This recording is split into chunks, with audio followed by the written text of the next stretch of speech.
New ইয়র্কে doctor ইউনূসের সঙ্গে প্রায় 120 নেতার সাক্ষাৎ। আগামী নির্বাচনে সহযোগিতার আহ্বান প্রধান উপদেষ্টার। যোগ দিলেন প্রবাসীদের অনুষ্ঠানে। নির্বাচনে অর্ধেক আসনে প্রার্থী চূড়ান্ত করেছে বিএনপি। সম্ভাবনা নেই জামায়াতের সঙ্গে জোটের। মিত্রদের সঙ্গে সমঝোতার মাধ্যমে জোটে আগ্রহী জামায়াত। 295 আসনে প্রার্থী চূড়ান্ত। ঢোকার সময় সিঁড়ির নিচে যে অবস্থা, ময়লা, বাথরুমের ভিতরে যাওয়া যায় না, পানি থাকে না, গন্ধে ঢোকা যায় না। তারা আমরা রোগী নিয়ে আসি, ভুক্তভোগী।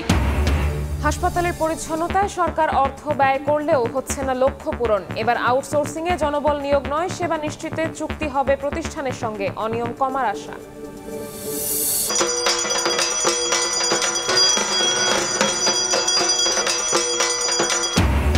মহাষষ্ঠী দিয়ে শুরু শারদীয় দুর্গোৎসব। মণ্ডপে মণ্ডপে নিরাপত্তা জোরদার। পূজার অনুষঙ্গ ও পোশাকের দোকানে উৎসবের রং।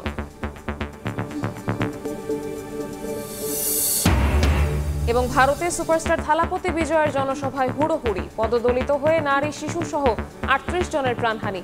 আহত প্রায় অর্ধশত। শোক জানালেন অভিনেতা।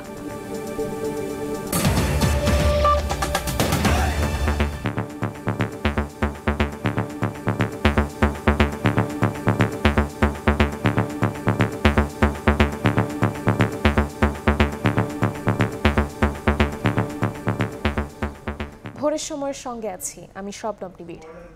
আন্তর্জাতিক সম্প্রদায়ের প্রতি বাংলাদেশের আগামী নির্বাচনকে সমর্থন করার আহ্বান জানিয়েছেন প্রধান উপদেষ্টা। ডক্টর ইউনূস বলেন, নির্বাচন নিয়ে বিশ্ব নেতাদের দিক নির্দেশনা, পরামর্শ, সহযোগিতা ও নৈতিক শক্তির প্রয়োজন। শুক্রবার সন্ধ্যায় প্রধান উপদেষ্টার সঙ্গে দেখা করেন বিভিন্ন দেশের প্রায় 100 প্রভাবশালী নেতা। ডক্টর ইউনূসের প্রতি সমর্থন পুনর্ব্যক্ত করে বাংলাদেশের এই গুরুত্বপূর্ণ সময়ে সহযোগিতার অঙ্গীকার করেন তারা। এদিকে প্রধান উপদেষ্টা প্রবাসীদের একটি অনুষ্ঠানে যোগ দিয়েছেন আজ। নিউ ইয়র্ক থেকে হাসানুজ্জামান সাকির রিপোর্ট। স্থানীয় সময় শুক্রবার সন্ধ্যায় প্রধান উপদেষ্টা ডক্টর মোহাম্মদ ইউনূসের সঙ্গে দেখা করতে তার আবাসস্থল নিউ ইয়র্কের গ্র্যান্ড হায়াত হোটেলের সুইটে আসেন বিশ্ব নেতারা। বিভিন্ন দেশের প্রায় 100 প্রভাবশালী নেতা সরকার প্রধানের সঙ্গে সৌজন্য সাক্ষাৎ ও কুশল বিনিময় করেন। জাতিসংঘ সাধারণ অধিবেশনের ফাঁকে নজিরবিহীন এই বৈঠক ছিল আন্তরিক ও সৌহার্দ্যপূর্ণ। ডক্টর ইউনূসের নেতৃত্ব ও আজীবন দারিদ্র্য দূরীকরণ এবং মানবাধিকার ও সামাজিক ন্যায় বিচার প্রতিষ্ঠায় তার অবদানের প্রশংসা করে তারা বলেন, সাম্প্রতিক সময়ে বাংলাদেশ উল্লেখযোগ্য অগ্রগতি অর্জন করেছে। তবে দীর্ঘ 16 বছরের দুর্নীতি ও শোষণের কারণে বাংলাদেশ এখন বড় ধরনের চ্যালেঞ্জের মুখোমুখি হওয়ায় বিশ্ব নেতারা বাংলাদেশের পুনর্গঠন ও অর্থনৈতিক পুনরুদ্ধার কার্যক্রমে সহায়তার আশ্বাস দেন। প্রধান উপদেষ্টা আন্তর্জাতিক সম্প্রদায়ের প্রতি কৃতজ্ঞতা জানিয়ে বাংলাদেশের আগামী জাতীয় নির্বাচন সমর্থনের আহ্বান জানান। Going through that reform and then the agenda is for the justice for the people. So those who are perpetrators of this brought to justice and punished. And the third was election. In our first anniversary, we announced that we are coming close to the third phase of election. So we announced the election date, which will be February next year. Doctor Yunus বলেন, নির্বাচন নিয়ে বিশ্ব নেতাদের দিক নির্দেশনা, পরামর্শ, সহযোগিতা ও নৈতিক শক্তির প্রয়োজন। We brought the leaders of the political parties with us, so they can participate together, because usually political party leaders don't talk to each other. So we brought them together, and we keep on introducing them whichever session we are going into. We keep saying that we are the outgoing government, they are the incoming government. They're all here. They are the one who will be running the government. This is the United Bangladesh in United Nations. So this is the picture, because all the leaders were there and I was there in one single frame. একাদশ শতকের খ্যাতনামা পারস্য কবি নিজামী গঞ্জাভির নামে প্রতিষ্ঠিত আন্তর্জাতিক কেন্দ্র এনজিআইসির সহসভাপতি ও লাটভিয়ার সাবেক প্রেসিডেন্ট ভাইরা ভিকে ফেইভারগার নেতৃত্বে উচ্চ পর্যায়ের এই দলে ছিলেন Croatia, Slovenia, Serbia, Latvia, Bosnia Herzegovina ও মরিশাসের সাবেক প্রেসিডেন্ট এবং বেলজিয়াম, গ্রিস ও বুলগেরিয়ার সাবেক প্রধানমন্ত্রী। ফ্রেন্ডস অব বাংলাদেশ নামে এই অনুষ্ঠানে এসডিজি বিষয়ক মুখ্য সমন্বয়ক লামিয়া মোর্শেদ ছাড়াও আরো উপস্থিত ছিলেন ইউরোপীয় কাউন্সিলের সাবেক প্রেসিডেন্ট, কমনওয়েলথের সাবেক মহাসচিব, জর্জিয়ার সাবেক উপপ্রধানমন্ত্রী, জাতিসংঘ সাধারণ পরিষদের 4 জন সাবেক সভাপতি, বিশ্বব্যাংকের সাবেক সহসভাপতি, মানবাধিকার সংগঠন রবার্ট এফ কেনেডি হিউম্যান রাইটসের প্রেসিডেন্ট সহ বেশ কয়েকটি দেশের সাবেক পররাষ্ট্রমন্ত্রী। জাতিসংঘ সাধারণ পরিষদের অধিবেশনে প্রধান উপদেষ্টা ডক্টর মোহাম্মদ ইউনূস আগামী ফেব্রুয়ারিতে সরকার বাংলাদেশে নির্বাচন করার প্রস্তুতি নিচ্ছে ঘোষণা দেওয়ার পর এবার সেই নির্বাচনকে কারিগরি সহায়তা দেওয়ার জন্য বিশ্ব নেতাদের প্রতি আহ্বান জানিয়েছেন। তিনি বলেন, দেশের মানুষ তাৎক্ষণিক পরিবর্তন চায় এবং তরুণরা একটি নতুন বাংলাদেশ খুঁজছে। তিনি তরুণদের স্বপ্ন অবশ্যই পূরণ করতে হবে বলে উল্লেখ করেন। হাসানুজ্জামান সাকি, সময় সংবাদ, নিউ ইয়র্ক, যুক্তরাষ্ট্র। ত্রয়োদশ সংসদ নির্বাচনে অর্ধেক আসনে প্রার্থী চূড়ান্ত করেছে বিএনপি। দ্রুতই তালিকা প্রকাশ করে প্রচারণায় মাঠে নামবে দলটি। যুগপৎ আন্দোলনে মিত্র দলগুলোকে আসন ছাড়তে প্রস্তুত অর্ধশত। তবে প্রার্থিতা পেতে হলে প্রতিযোগিতায় থাকতে হবে জনপ্রিয়তা। বিএনপির নির্বাচন নিয়ে পরিকল্পনার বিষয়ে এমন তথ্য দেন দলটির স্থায়ী কমিটির সদস্য মেজর হাফিজউদ্দিন আহমেদ। ত্রয়োদশ নির্বাচনে জামায়াতের সঙ্গে জোটের সম্ভাবনা নেই, পিআর নিয়ে জলঘোলা বিএনপিকে ঠেকানোর অপচেষ্টা বলে মন্তব্য করেন তিনি। বিস্তারিত জানাচ্ছেন শফিকুজ্জামান রুবেল। দেশে বইছে নির্বাচনী হওয়া, প্রতিদ্বন্দ্বিতার জন্য নানা কৌশল ঠিক করতে ব্যস্ত দলগুলো। জোট বেঁধে শক্তি বাড়াতে প্রস্তুতির পাশাপাশি একক দল হিসেবেও পরীক্ষা দিতে চলেছেন কেউ কেউ। নির্বাচনের জন্য ঘোষিত সময়ের কয়েক মাস আগে থেকেই প্রার্থী তালিকা নিয়ে মাঠে নেমেছে দলগুলো। বিএনপির স্থায়ী কমিটির সদস্য জানান, ত্রয়োদশ জাতীয় নির্বাচনে 70% আসনে একক প্রার্থী দিতে চায় তার দল। এরই মধ্যে অর্ধেক আসনে নির্ধারণ করা হয়েছে প্রার্থী। বাছাইয়ের ক্ষেত্রে গুরুত্ব পেয়েছে ত্যাগ, অভিজ্ঞতা, জনপ্রিয়তা ও ক্লিন ইমেজ। দ্রুতই তালিকা প্রকাশ করে মাঠে নামবে বিএনপি। মোটামুটি ভাবে আমাদের নিজস্ব প্রার্থীদের তালিকা প্রস্তুত আছে, যারা এলাকায় জনপ্রিয়, সাধারণ মানুষের মনে তাদের সম্পর্কে ভালো ধারণা আছে। তো এই ধরনের সৎ, নিষ্ঠাবান, ত্যাগী নেতাদেরকে বিএনপি মনোনয়নের ক্ষেত্রে অগ্রাধিকার দেবে বলে আমরা ধারণা করছি। জনপ্রিয়তা বিবেচনায় যুগপৎ আন্দোলনে মিত্র দলগুলোর জন্য 40 থেকে 50টি আসন ছাড়তে প্রস্তুত বিএনপি। তবে ত্রয়োদশ নির্বাচনে জামাতের সঙ্গে জোট হওয়ার কোনো সম্ভাবনা নেই বলেও জানান মেজর হাফিজ। 40 থেকে 50টি আসন বিএনপি অন্য দলের প্রার্থীদের জন্য ছেড়ে দেবে। এর মধ্যে কারা কারা এই 40 বা 50 জনের মধ্যে থাকবেন সেটা এখনো স্থির হয় নাই। এই ব্যাপারে আলাপ আলোচনা চলছে। এবার জামাত ইসলামী মনে করছে তারা ইতিহাসে সবচেয়ে কাছাকাছি পৌঁছে গেছে ক্ষমতায়। জামায়াতকে এখনো শত্রু না ভাবলেও দলটির কিছু নেতার বক্তব্য বিব্রতকর উল্লেখ করে হাফিজউদ্দিন বলেন, পিআরের দাবি বিএনপিকে ঠেকানোর কৌশল। পিআরের মাধ্যমে নির্বাচিত হতে চাওয়া, তারপর তাদের 2-1 নেতার কথায় কিছুটা বিব্রত হয়েছি। তাদের এক নেতা বলেছে তারা সরকার গঠন করবে, বিএনপি বিরোধী দলে থাকবে। ভালো স্বপ্ন দেখা ভালো, বাট সবকিছুর একটা সীমা থাকা উচিত। এদিকে এনসিপি ও গণ অধিকার একীভূত হওয়ার আলোচনাকে শুভ কামনা জানিয়ে বিএনপি নেতা জানান, নির্বাচনের মাঠে তারা বিএনপির ভাবনায় নেই। কোনো প্রকারে সংসদে যদি প্রবেশাধিকার লাভ করা যায় তাহলে তো সোনায় সোহাগা। যাই হোক, সকলের জন্য আমাদের শুভকামনা রইল। শফিকুজ্জামান রুবেল, সময় সংবাদ, ঢাকা। আন্দোলন করেছে। 5 দফা দাবিতে ঐক্যবদ্ধ আন্দোলন এবং জাতীয় নির্বাচনের প্রস্তুতি সমান তালে চালিয়ে যাচ্ছে জামায়াতে ইসলামী। জুলাই সনদের আইনি ভিত্তি, পিআর পদ্ধতিতে নির্বাচন, লেভেল প্লেইং ফিল্ড নিশ্চিত সহ 5 দফা দাবিতে যেসব দলের সঙ্গে আন্দোলন করছে তাদের সঙ্গে নির্বাচনী জোটেরও পরিকল্পনা দলটির। একই সঙ্গে 295টি আসনে প্রাথমিকভাবে প্রার্থী চূড়ান্ত করে ভোটের লড়াইয়ের প্রস্তুতি চলছে আটঘাট বেঁধেই। তবে সমঝোতা হলে মিত্রদের সঙ্গে আসন ভাগাভাগি নিয়ে কার্পণ্য না করার কথা জানিয়েছে জামায়াতের শীর্ষ নেতৃত্ব। আরও জানব শফিক মুন্সির প্রতিবেদনে। জুলাই সনদের আইনি ভিত্তি প্রদান, সংসদের উভয় কক্ষে পিআর পদ্ধতিতে নির্বাচন সহ 5 দফা দাবিতে রাজপথে সরব বাংলাদেশ জামায়াত ইসলামী। 18 সেপ্টেম্বর আরও 7টি দলের সঙ্গে ঐক্যবদ্ধ কর্মসূচির অংশ হিসেবে রাজধানীতে বিক্ষোভ ও সমাবেশ করেছে দলটি। এরপর ধারাবাহিকভাবে বিভাগীয় পর্যায় থেকে শুরু করে জেলা উপজেলা পর্যন্ত কর্মসূচি পালন করেছে তারা। আন্দোলনের মাঝেই আগামী জাতীয় নির্বাচনের জন্য 295টি আসনে প্রাথমিকভাবে প্রার্থী চূড়ান্ত করেছে জামায়াত। যে কোনো পরিস্থিতিতে প্রার্থী পরিবর্তন হতে পারে এমন শর্তে মাঠে কাজ করার জন্য একে একে মনোনয়ন প্রত্যাশীদের গ্রিন সিগন্যাল দিচ্ছে দলটি। কিভাবে সংগঠন পরিচালিত হয়। জামায়াতের সিনিয়র নায়েবে আমির মোহাম্মদ মুজিবুর রহমান সময় সংবাদের মুখোমুখি হয়ে জানান, তৃণমূল থেকে নেতাকর্মীদের মতামতের ভিত্তিতে এবং গণতান্ত্রিক প্রক্রিয়ায় মনোনীত করা হয়েছে সম্ভাব্য প্রার্থীদের। আমরা কতটা নির্বাচন করব বা সমঝোতা করব কি করব না, পরিবেশ পরিস্থিতি বলে দিবে।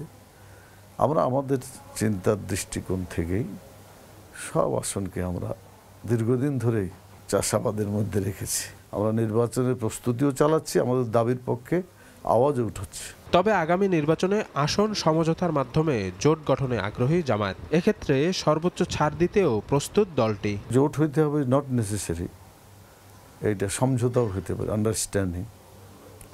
মানে একটা জায়গায় একটা ইসলামী ক্যান্ডিডেট বা প্রার্থী থাকবে, সমঝোতায় আমরা যদি পৌঁছতে পারি তখন সেখানে আলাপ আলোচনা করে আমাদের এটা তাদেরকে ছাড় দেওয়ার ব্যাপারে সর্বোচ্চ ছাড় দিয়ে হলেও আমরা ইসলামী সমঝোতা নিয়েই নির্বাচন করতে চাই।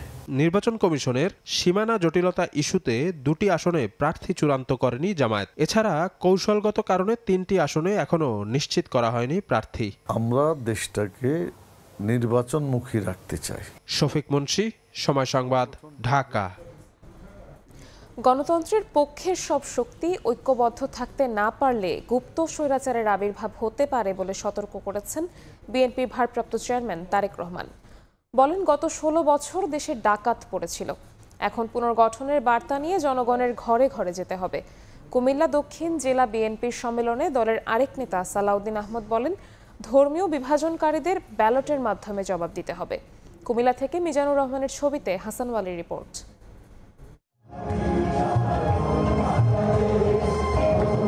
দীর্ঘ 16 বছর পর কাউন্সিল। কুমিল্লা টাউন হল মাঠে দক্ষিণ জেলা বিএনপি নেতাকর্মীদের ঢল। কারো হাতে ধানের শীষ, কেউ বা এনেছেন লাল সবুজ পতাকা।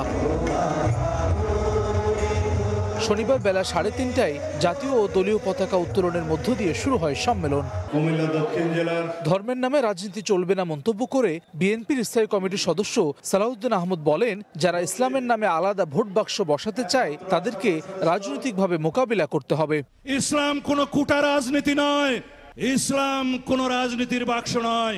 রাজনীতি দিয়ে ইসলামকে বিভক্ত করতে চায় যে শক্তি, সেই শক্তিকে আপনারা রাজনৈতিকভাবে মোকাবেলা করবেন ব্যালটের মাধ্যমে। ভার্চুয়ালি যোগ দিয়ে প্রধান অতিথির বক্তব্যে বিএনপির ভারপ্রাপ্ত চেয়ারম্যান তারেক রহমান বলেন, দেশ পুনর্গঠনের বার্তা নিয়ে জনগণের ঘরে ঘরে যেতে হবে। জনগণ যেভাবে চায় আমাদেরকে ঠিক সেভাবেই চলতে হবে। জনগণ যেভাবে চায় আমাদেরকে সেভাবে কাজ করতে হবে, সেভাবে কথা বলতে হবে, সেভাবে জনগণের পাশে দাঁড়াতে হবে। সবার আগে বাংলাদেশ। যেখানেই বাংলাদেশের স্বার্থ সেখানেই বিএনপি, যেখানেই বাংলাদেশের স্বার্থ সেখানেই জাতীয়তাবাদী শক্তি। গণতন্ত্রের পক্ষের সব শক্তি ঐক্যবদ্ধ হতে না পারলে গুপ্ত স্বৈরাচারের আবির্ভাব হতে পারে বলে সতর্ক করেন তারেক রহমান। যদি আমরা জনগণকে বুঝাতে সক্ষম না হই, যদি আমরা ঐক্যবদ্ধ না হই প্রিয় ভাই বোনেরা, তাহলে বলা যায় না হয়তো আগামী দিনে গুপ্ত স্বৈরাচারের আবির্ভাব হতে পারে দেশে। সম্মেলনে কুমিল্লার 17টি উপজেলার মধ্যে দক্ষিণের 10টি উপজেলা ও 4টি পৌরসভার প্রায় 1500 কাউন্সিলর এবং বিপুল সংখ্যক নেতাকর্মী অংশ নেন। দীর্ঘ 16 বছর পর নিজেদের ভোটাধিকার প্রয়োগ করে নেতা নির্বাচনের সুযোগ পাচ্ছেন এসব নেতাকর্মীরা। একইভাবে দেশকেও গণতান্ত্রিক ধারায় ফেরানোর শপথ এসব নেতাকর্মীদের। হাসান ওয়ালি, সময় সংবাদ, কুমিল্লা। অভ্যুত্থানের 14 মাস পরও পিআর সহ নানা ইস্যুতে এখনও কেন বিতর্ক, সে প্রশ্ন তুললেন বিএনপির স্থায়ী কমিটির সদস্য আমির খসরু মাহমুদ চৌধুরী। সকালে রাজধানীতে এক সেমিনারে তিনি বলেন, অভ্যুত্থানের পর যেসব দেশ নানা তর্ক বিতর্ক করে গণতন্ত্রে ফিরতে দেরি করেছে, সেখানেই গৃহযুদ্ধ, অর্থনৈতিক বিপর্যয়ের মতো পরিস্থিতি তৈরি হয়েছে। সেমিনারে সংস্কার ইস্যুতে ঐকমত্য কমিশনে আলোচনার মধ্যেই জামায়াত সহ কয়েকটি দলের কর্মসূচির সমালোচনা করেন বিভিন্ন দলের নেতারা। সংবিধান সংক্রান্ত সংস্কার বাস্তবায়ন পদ্ধতি, নির্বাচন ব্যবস্থা নিয়ে রাজনৈতিক অঙ্গনে বিতর্ক এখন টেবিল থেকে রাজপথে। জামায়াত সহ কয়েকটি ধর্মভিত্তিক দল সংসদের 2 কক্ষে পিআর দাবিতে মাঠের কর্মসূচিতে নামলেও এ পদ্ধতির পুরোপুরি বিরোধী বিএনপি সহ সমমনারা। আবার কোনো দলের অবস্থান কেবল উচ্চকক্ষে পিআরের পক্ষে। 3-4টা তালিকা আছে যে সরাসরি। শনিবার সকালে রাজধানীতে এক আলোচনা সভায় উঠে আসে সমসাময়িক এসব প্রসঙ্গ। সেমিনারে ঐকমত্য কমিশনে আলোচনার মধ্যেই রাজপথের কর্মসূচির সমালোচনা করেন বেশ কয়েকজন রাজনীতিক। বলেন, আরেকটি 1-11 কিংবা নতুন সংকট তৈরি হলে দায় বর্তাবে আন্দোলনকারীদের ওপর। বাংলাদেশে যদি আরেকটি 1-11 সৃষ্টি হয়, তাহলে যারা এখন আলোচনা না করে বরং রাজপথে নেমে দেশকে আনস্টেবল করার চেষ্টা করছে, তারা কিন্তু দায় এড়াতে পারবে না। কনসেনসাসের পদ্ধতিকে বাইপাস করে কেউ যদি ডিক্রির জায়গা নিয়ে আসেন, তাহলে সেইটা কনসেনসাসকে ভেঙে দেয় এবং সেই কারণেই সংঘাতের ঝুঁকি তৈরি করে। কতদূর ভোট হবে, ভালো ভোট কতখানি হবে, এইসব প্রশ্ন সবার মধ্যে। ভোটের কতদিন আছে, যেভাবে বলা হয়েছে তাতে 4.5 মাস। এখনো মানুষ আমাকে প্রশ্ন করে, ভাই ভোট হবে তো? সেমিনারে বিএনপির স্থায়ী কমিটির সদস্য আমির খসরু মাহমুদ চৌধুরী বলেন, সংস্কার ইস্যুতে দলগুলোর ঐকমত্য হলেও জনগণের অনুমোদন নিতে হবে। এ সময় আলোচনায় যেসব ইস্যুতে ঐকমত্য হয়েছে সেখানেই সমাপ্তি টানার পরামর্শ দেন তিনি। আমাদের ম্যান্ডেট নিয়ে সংসদে আসতে হবে এটা পাস করার জন্য। আজকে যদি আমরা সবাই নাকে খত দিয়ে অনেক কিছু জিনিস ঐকমত হয়ে যায়, কালকে যদি বাংলাদেশের মানুষ ম্যান্ডেট না দেয়, তাহলে কি হবে? নতুন ইস্যু বিভ্রান্তি বিভেদ তৈরি করছে উল্লেখ করে বিএনপির সর্বোচ্চ নীতি নির্ধারণী ফোরামের এই নেতা বলেন, সংকট বিপর্যয় এড়াতে প্রয়োজন দ্রুত গণতন্ত্রে ফেরা। যে সমস্ত দেশ এই অভ্যুত্থান পরবর্তী সময় এই প্রক্রিয়াতে ঢুকছে, এই চক্রের মধ্যে যারা পড়েছে, সেই সমস্ত দেশ আজকে অত্যন্ত খারাপ অবস্থায় আছে। আমরা বাংলাদেশকে তো সেদিকে নিয়ে যেতে পারবো না। সেমিনারে বক্তারা বলেন, সংসদের নিম্নকক্ষে পিআর পদ্ধতিতে নির্বাচন হলে ঝুঁকিতে পড়বে স্থিতিশীল শাসন ব্যবস্থা। নির্বাচনের মাধ্যমে ফারুক ভিয়া, রবিন, সময় সংবাদ, ঢাকা। নতুন ফ্যাসিবাদের যেন জন্ম না হয় সেদিকে লক্ষ্য রাখতে সবাইকে আহ্বান জানিয়েছেন বিএনপির সিনিয়র যুগ্ম মহাসচিব রুহুল কবির রিজভী। শনিবার বিকেলে জাতীয় প্রেস ক্লাবে এক আলোচনা সভায় তিনি আরও বলেন, আওয়ামী দোসরদের প্রতিধ্বনি ডাকসু নির্বাচন কমিশনের কণ্ঠে। একটা আমরা দেখলাম চেতনার নামে একটা ফ্যাসিবাদী শাসন, আবার অন্য কোনো চেতনার নামে যদি ফ্যাসিবাদী শাসন যাতে না আসে, এটা আমাদেরকে খুব গভীরভাবে চিন্তা করে আমাদেরকে কাজ করতে হবে। চিফ রিটার্নিং অফিসার যে ধরনের কথা বলেছেন, এটা একবারে দোসরদের মতো কথা। আওয়ামী দোসররা যেমন ভাবে কথা বলেন, তিনি সেই কথারই প্রতিধ্বনি করেছেন তার এই বক্তব্যের মধ্যে দিয়ে। নীলক্ষেতে যখনই ব্যালট পেপার ছাপানোর কথা আসবে, এখানে সন্দেহ জাগবেই। এটা হবে আজকে নানা অনিয়মের কথা নানা দিক থেকে আপনার চলে আসছে। শেখ হাসিনার পতনের পর রাজনৈতিক দলকে অনুরোধ করেও থামানো যাচ্ছে না চাঁদাবাজি। তারা ধৈর্য ধরলে দেশটা আজ চাঁদাবাজদের দখলে চলে গেছে এমন কথা শুনতে হতো না। রাজধানীর ইব্রাহিমপুরে সুধী সমাবেশে জামায়াতে ইসলামীর আমির ডাক্তার শফিকুর রহমান আরও বলেন, দলের কেউ অপকর্ম করলে লোক দেখানো বহিষ্কার নয়, শাস্তি নিশ্চিত করে তার দল। জামায়াতে ইসলামীর ঢাকা মহানগর কাফরুল থানার উদ্যোগে সুধী সমাবেশ। শনিবার সন্ধ্যায় এই আয়োজনে যোগ দেন দলটির আমির ডাক্তার শফিকুর রহমান। প্রধান অতিথির বক্তব্যে জামায়াত আমির বলেন, শেখ হাসিনা পতনের পর রাজনৈতিক দলকে অনুরোধ করেও থামানো যাচ্ছে না চাঁদাবাজি। আজকে মানুষের মুখে মুখে এই কথাটা শুনতে হতো না, দেশ আজ চাঁদাবাজদের দখলে। আমরা তাদেরকে বলেছি, বিনয়ের সাথে বলেছি, ওরা কষ্ট দিয়েছে 15.5 বছর, এখন আমরাও কি মানুষকে কষ্ট দেব? এটা কি ঠিক হবে? আমরা তাদেরকে বড় অনুরোধ করেছিলাম, কে কার অনুরোধ শুনে।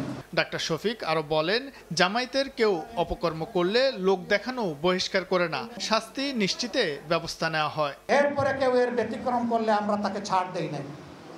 আমরা দেখানো বিচার করি না, আর দেখানো বহিষ্কারও আমরা করি না। আমরা যে শাস্তি দেই এটা জীবনের তরে মনে থাকে।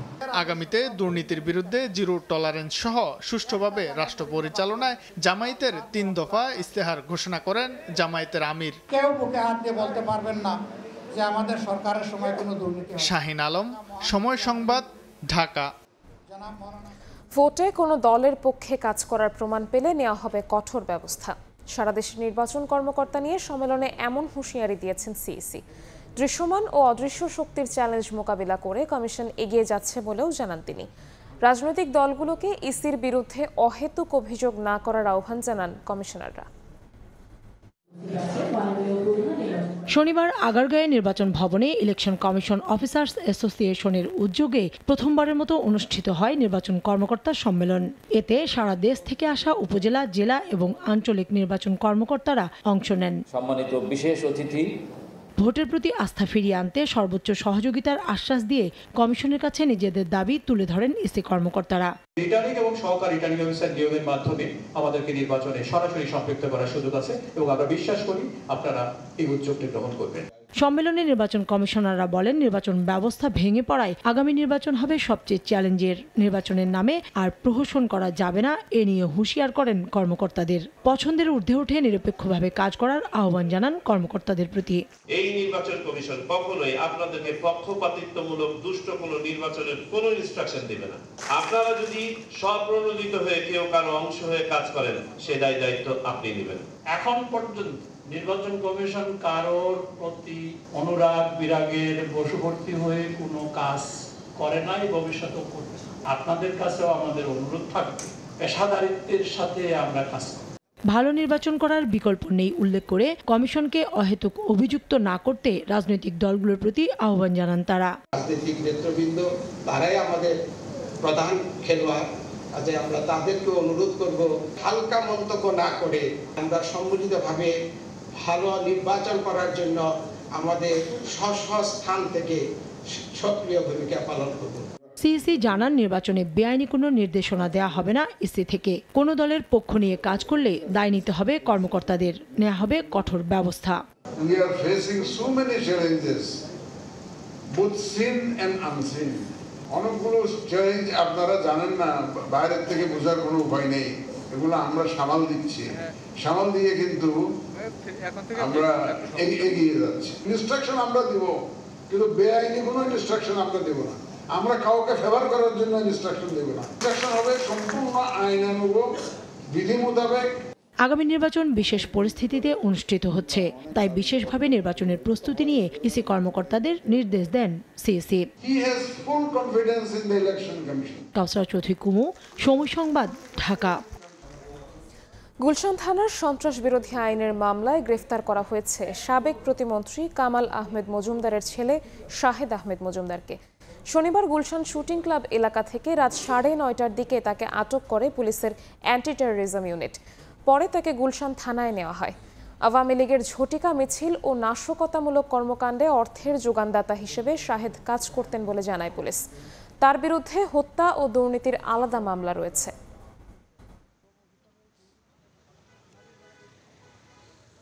সন্ত্রাস বিরোধী ওনার বিরুদ্ধে একটা মামলা আছে আমাদের এখানে, গুলশান থানার মামলা নম্বর 29, তারিখ 13 সেপ্টেম্বর 2025, ধারা 8, 9, 10, 11, 12, 13 সন্ত্রাস বিরোধী আইন 2009।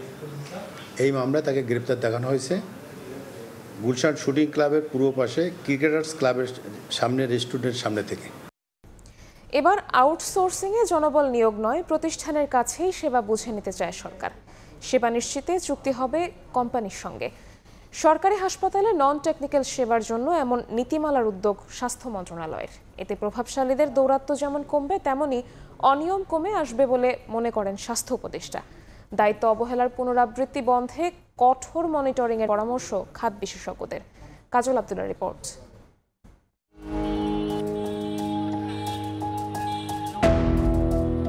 রাজধানীর গুরুত্বপূর্ণ হাসপাতাল হলেও ভবনের নিচের পরিবেশ দেখে মনে হতেই পারে এটি পরিত্যক্ত কোনো ভবন। বলছি ঢাকা মেডিকেল কলেজ হাসপাতালের পেডিয়াট্রিক আইসিইউ ভবনের কথা, যেখানে প্রবেশ করতেই প্রায় প্রতিদিন মিলবে ময়লা সহ জমে থাকা পানির এমন দৃশ্য। শুধু ভবনের নিচে নয়, এমন অস্বস্তিকর পরিবেশের অভিযোগ রয়েছে বিভিন্ন ওয়ার্ড সংশ্লিষ্ট ওয়াশরুমের পরিচ্ছন্নতা নিয়েও, যা বেশিরভাগ সময় থাকে ব্যবহার অযোগ্য। ময়লা পানিতে আবর্জনা বাথরুম করার অবস্থা খারাপ, এই কারণে যাতায়াত করা যায় না। ওয়াশরুমে গেলে বাইরে যেতে হয়। বাথরুমের ভিতরে যাওয়া যায় না, পানি থাকে না, তারপরে বাথরুমের ভিতরে ময়লা, গন্ধে ঢোকা যায় না, এইটাই সবচেয়ে বেশি। আর বাইরে তো দেখেন, এই যে দেখছেন, ভিডিও করছেন, এই দেন ঢোকার সময় সিঁড়ির নিচে যে অবস্থা, ময়লা, তারপর সিঁড়িগুলো যে পরিষ্কার করে না, এত নোংরা, আমরা এটা দেখে মানসিকভাবে খুবই অস্বস্তি বোধ করি। যারা আমরা রোগী নিয়ে আসি, ভুক্তভোগী, এর পরিবেশ যদি উন্নত হয় এটা তো ভালো। তথ্য বলছে ঢাকা মেডিকেল কলেজ হাসপাতাল পরিচ্ছন্ন রাখতে দৈনিক মজুরিতে কাজ করেন প্রায় 580 জন, আর অন্যান্য হাসপাতালে হয় আউটসোর্সিং এর মাধ্যমে। তবে সরকারের অর্থ ব্যয় হলেও বেশিরভাগ ক্ষেত্রেই হচ্ছে না সেবার লক্ষ্য পূরণ। একই সঙ্গে সরবরাহকৃত ক্লিনিং উপকরণ ব্যবহার না করারও অভিযোগ রয়েছে অনেক হাসপাতালে। এসব বিষয় আমলে নিয়ে এবার আউটসোর্সিং এ জনবল নিয়োগের পরিবর্তে প্রতিষ্ঠানের কাছেই সেবা বুঝে নিতে চায় সরকার। স্বাস্থ্য উপদেষ্টা জানান, এই ব্যবস্থাপনায় অসৎ কারবার কমে আসার পাশাপাশি বাড়বে সেবার মান। নতুন উদ্যোগ বাস্তবায়নে অর্থ মন্ত্রণালয়ের ছাড়পত্রের অপেক্ষায় স্বাস্থ্য মন্ত্রণালয়। ক্লিনিং সাইটে দেখা যায় আমরা যতই লোক নেই না কেন, ওই মানুষগুলো ওই কাজগুলো করে না। কিছু করে একবার হয়তো সকালবেলা করলো, সকালবেলা করার পর তার তো দ্বিতীয়বার করে না। আমরা এখন চাচ্ছি সেবা কেনার জন্য। আমি যদি সেবাটা কিনতে পারি, একদম সোজা কথায় যদি বলি, আমি আমার এতটা টয়লেট আছে, এই টয়লেট পরিষ্কার করতে হবে। এই কোনো কোম্পানিকে বলবো তুমি আমার মেশিন দিয়ে পরিষ্কার করবা নাকি তুমি জনবল দিয়ে করবে, এটা তোমার বিষয়। ক্লিনিং জিনিসগুলো কিনতে হচ্ছে না, মানুষগুলোকে কন্ট্রোল করার জন্য নতুন করে কিছু লোক নিয়োগ দিতে হচ্ছে না। তাদের লোকরা তারা যখন ড্রেস দিয়ে করবে, আমি সেই লোকটারে পয়েন্ট আউট করতে পারবো যে তোমার এই লোক আমার এখানে এই জিনিসটা করছে। জনবল কিংবা কোম্পানি পূর্ব অভিজ্ঞতাকে সামনে রেখে সেবা নিশ্চিত করতে শক্তভাবে জবাবদিহিতার কথা বলছেন খাত সংশ্লিষ্টরা। আমাদের পার্শ্ববর্তী দেশ নেপাল কিংবা ইন্ডিয়া, সেখানেও এই ব্যবস্থাটি আছে। যাদেরকে আপনি নিয়োগ করছেন সেই প্রক্রিয়াটি কিভাবে হচ্ছে এবং পরবর্তীতে তাদেরকে ঠিকভাবে মনিটরিং করা হচ্ছে কিনা, তাদের কোনো স্ট্যান্ডার্ড অপারেশন প্রসিডিউর আছে কিনা, সেবা গ্রহীতারা যখন কোনো ধরনের কমপ্লেইন করছেন সেটিকে সবসময় অ্যাড্রেস করা হচ্ছে কিনা, এই বিষয়গুলো কিন্তু খুবই গুরুত্বপূর্ণ। দীর্ঘ 1.5 দশক ধরে স্থায়ী জনবল নিয়োগের পরিবর্তে বেশিরভাগ দফতরে নিম্ন পদে নিযুক্ত রয়েছে আউটসোর্সিং জনবল। অভিযোগ রয়েছে, টেন্ডারের মাধ্যমে সরকারি প্রতিষ্ঠান এসব জনবল নিয়োগ দেয় প্রভাবশালীদের কোম্পানি। কাজে নিযুক্ত হওয়ার পরই অনেকেই মাস ভিত্তিতে এই কাজ বিক্রি করেন অন্যের কাছে। এতে জবাবদিহিতার বাইরে থেকে যান সংশ্লিষ্ট ব্যক্তি। কাজল আব্দুল্লাহ, সময় সংবাদ। 50 বছরে নদ নদীর সংখ্যা অর্ধেকেরও নিচে নেমেছে। দূষণ ও ভূমিদস্যুদের আগ্রাসনের পাশাপাশি অপরিকল্পিত নগরায়ন, আবাসন ও স্লুইস গেটের মতো নির্মাণের কারণে বিলীন হচ্ছে ছোট বড় আরও অসংখ্য নদীর অস্তিত্ব। সিটি কর্পোরেশনের সুয়ারেজ অব্যবস্থাপনাকে নদী দূষণের অন্যতম কারণ হিসেবে দুষছেন পরিবেশবিদরা। আর বিআইডব্লিউটিএ বলছে, সংশ্লিষ্ট কমিশনের জলাধার আইন প্রয়োগের অভাবে নদী ভরাট করছে অসাধু আবাসন ব্যবসায়ীরা। স্থায়ী সমাধানে প্রয়োজন উচ্ছেদ পরবর্তী কর্মসূচির সঠিক বাস্তবায়ন। নদী দিবস উপলক্ষে রৌনক নিয়ন্তার প্রতিবেদন, ছবি তুলেছেন ওমর ফারুক ও মোবারক শুভ।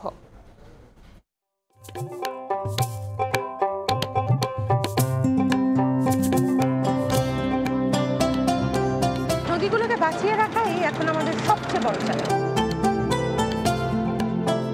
শান্ত দুপুর, দূরে নৌকার সারি,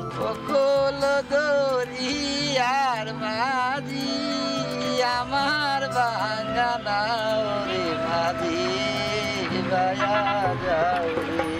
মাঝির গলার সুরে মিশেছে জলতরঙ্গের শব্দ। বুড়িগঙ্গা সত্যিই যেন এক জীবন্ত সত্তা। তবে শ্বাস আটকে দিনের পর দিন নদী হারাচ্ছে তার রূপ। শতাব্দী ধরে ঢাকার জীবন, সংস্কৃতি, ব্যবসা বাণিজ্য সবকিছুর কেন্দ্র ছিল এই নদী। জল ছিল টলটলে আর নিখাত, কিন্তু নগরায়ন, শিল্প বর্জ্য আর অবহেলায় একসময়ের জৌল সাজ যেন কেবলই দূষণের প্রতীক। এখন দখলের উপর দখল চলছে, নগরস্থলী জায়গা কেটে দখল করবার উচ্চেষ্টা আছে। কোথাও পানি হয়েছে কৃষ্ণবর্ণ, ঘোলা ও দুর্গন্ধময়, আবার কোথাও যাচ্ছে অসংখ্য ডুবোচর, ভরাট হয়ে যাচ্ছে নদীর তলদেশ।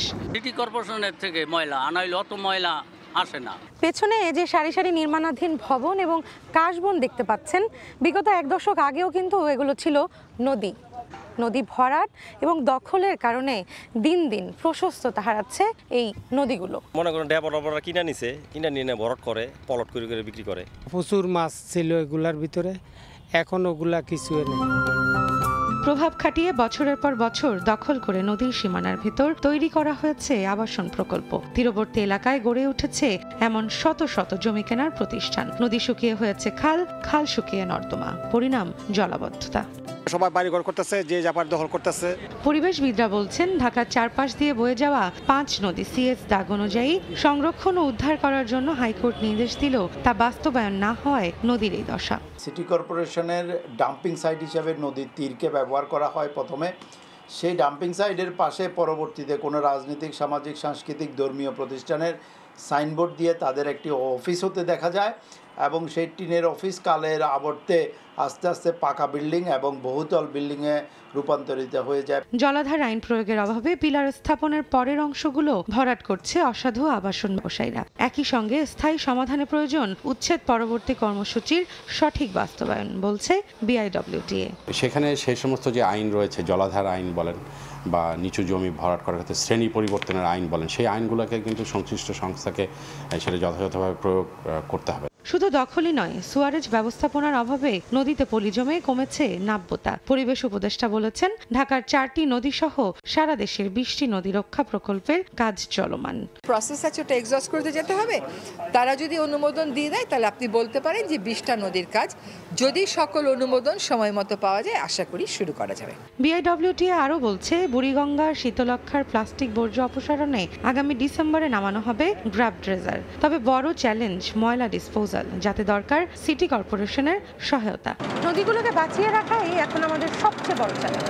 নদী দখল ও দূষণ মুক্ত রাখতে না পারলে এবং নদীর নাব্যতা ঠিক না থাকলে যেমন ব্যাহত হবে ফসল উৎপাদন, ঠিক তেমনি মারাত্মক প্রভাব পড়বে দেশের জীব ও বৈচিত্র্যের উপর।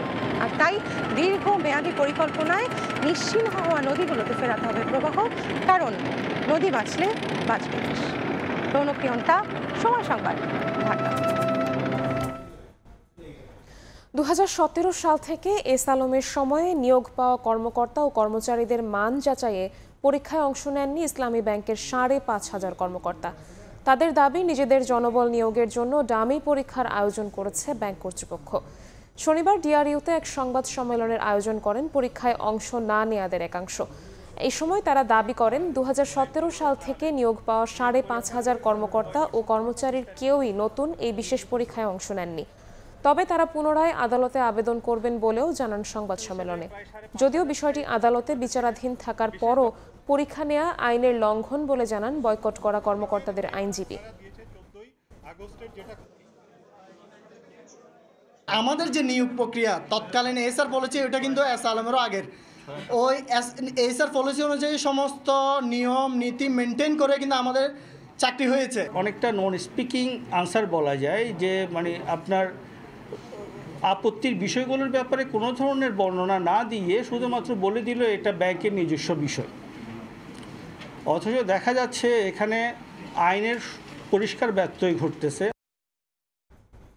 পরিকল্পিতভাবে পার্বত্য চট্টগ্রামকে অস্থিতিশীল করা ও আদিবাসী ষড়যন্ত্রের সঙ্গে জড়িত ইউপিডিএফ নিষিদ্ধকরণ ও চাকমা রানী ইয়ানকে গ্রেফতারের দাবি জানিয়েছে সার্বভৌমত্ব সচেতন শিক্ষার্থী জোট। শনিবার বিকেলে ঢাকা বিশ্ববিদ্যালয়ের টিএসসিতে বিক্ষোভ করে এ দাবি জানায় তারা। এ সময় তারা অভিযোগ করেন, পাহাড়কে অস্থিতিশীল করতে মদদ দেয়া থেকে শুরু করে অর্থায়ন ও উস্কে দেওয়ার পেছনে কাজ করছে ইউপিডিএফ ও চাকমা রানী ইয়ান। পাহাড়ে জাতিগত দাঙ্গা বাঁধানোর চেষ্টা চালানো হচ্ছে বলেও অভিযোগ তাদের।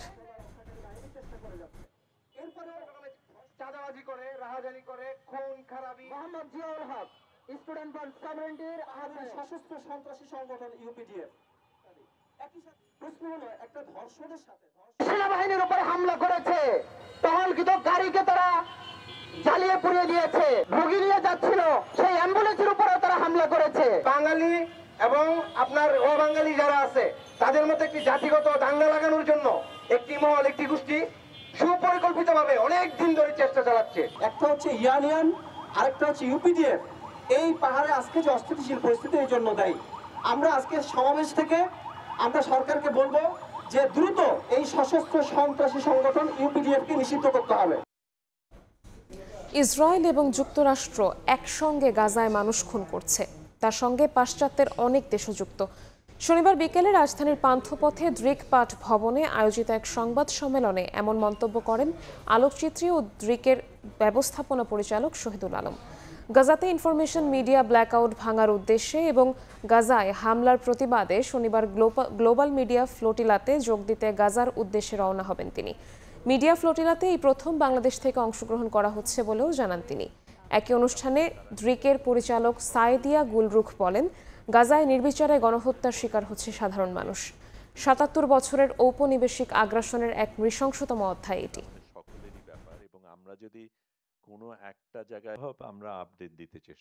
ইফতারের সময় স্বেচ্ছাসেবক লীগ নেতা ও সাবেক পৌর কাউন্সিলর লুৎফর রহমান মিন্টুকে ছুরিকাঘাত করেছে দুর্বৃত্তরা। শনিবার বিকেলে শহরের মানিকচক কর্ণপুর এলাকায় এ ঘটনা ঘটে। পুলিশ জানায়, একটি হত্যা মামলায় দীর্ঘদিন মিন্টু জেলে ছিল। এরপর গত ৫ আগস্ট গণঅভ্যুত্থানের পর থেকে সে পুরোপুরি গা ঢাকা দেয়। পরে নিজ বাড়িতে ফেরার খবরে বিক্ষুব্ধ হাজারো মানুষ তার বাড়ি ঘেরাও করে। খবর পেয়ে পুলিশ মিন্টুকে গ্রেফতার করে নিয়ে যাওয়ার সময় দুর্বৃত্তরা তার শরীরে একাধিক জায়গায় ছুরিকাঘাত করে। বর্তমানে সদর হাসপাতালে চিকিৎসাধীন আছেন সে।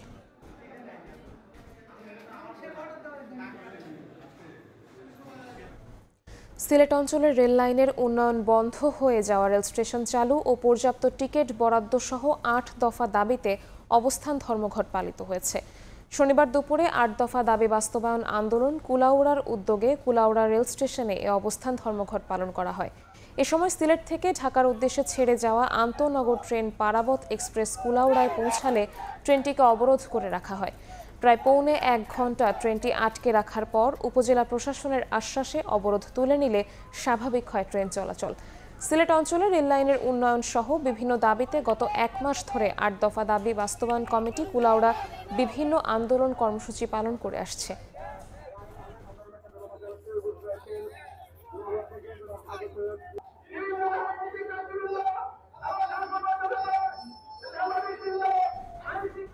খুলনায় নিখোঁজের 2 দিন পর যুবকের ঝুলন্ত মরদেহ উদ্ধার করা হয়েছে। অন্যদিকে নরসিংদীতে রেল লাইনের পাশে মিলল গলা ও হাত বিচ্ছিন্ন যুবকের লাশ। এছাড়া মাদারীপুরে সাপের কামড়ে একজনের মৃত্যু হয়েছে। বাচ্চা কোলে নির্বাক বসে আছেন স্ত্রী, স্বামীর অকাল মৃত্যুতে দিশেহারা তিনি।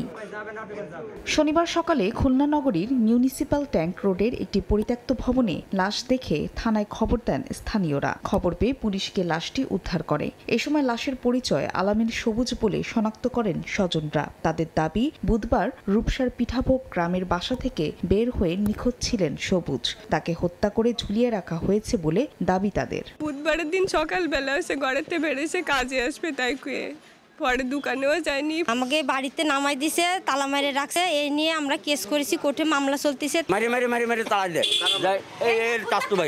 আমাদের তদন্ত অব্যাহত রয়েছে। মৃত্যুর প্রকৃত কারণ উদ্ঘাটন পরবর্তীতে করা সম্ভব হবে। আমরা আমাদের তদন্ত কার্যক্রম অব্যাহত রয়েছে। অন্যদিকে নিখোঁজের একদিন পর নরসিংদীর ঘোড়াশাল টান স্টেশনের রেল লাইনের পাশে মিলল গনিমিয়া নামে এক যুবকের লাশ। এটি পরিকল্পিত হত্যাকাণ্ড বলে দাবি পরিবারের। এছাড়া শুক্রবার সন্ধ্যায় মাদারীপুরে সাপের কামড়ে মারা যায় 13 বছর বয়সী মাদ্রাসা ছাত্রী লিমি আক্তার। ফাহরিয়া ফারজানা, সময় সংবাদ। রাজশাহীর গোদাগাড়িতে নৌকাডুবিতে একজনের মৃত্যু হয়েছে। এখনও নিখোঁজ রয়েছেন আরও 2 জন। এদিকে ঝিনাইদহে খালে মাছ ধরতে গিয়ে পানিতে ডুবে 2 শিশুর মৃত্যু হয়েছে।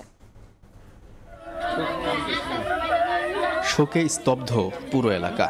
মৃত ব্যক্তির সৎকার করতে গিয়ে নৌকাডুবিতে প্রাণ গেল একজনের। নিখোঁজ যুবক দিলীপ দাস সহ 2 জন। শনিবার সকাল 10টার দিকে রাজশাহীর গোদাগাড়ের প্রেমতলী এলাকায় সনাতন ধর্মের এক মৃত ব্যক্তির সৎকার করার উদ্দেশ্যে নৌকা দিয়ে নদী পার হচ্ছিলেন প্রায় 35 থেকে 40 জন। মাঝ নদীতে পৌঁছালে প্রচণ্ড স্রোতের কবলে ডুবে যায় নৌকাটি। সবাই সাঁতরে তীরে উঠতে পারলেও নিখোঁজ হন 65 বছরের হরেন সাহা ও 35 বছরের দিলীপ দাস।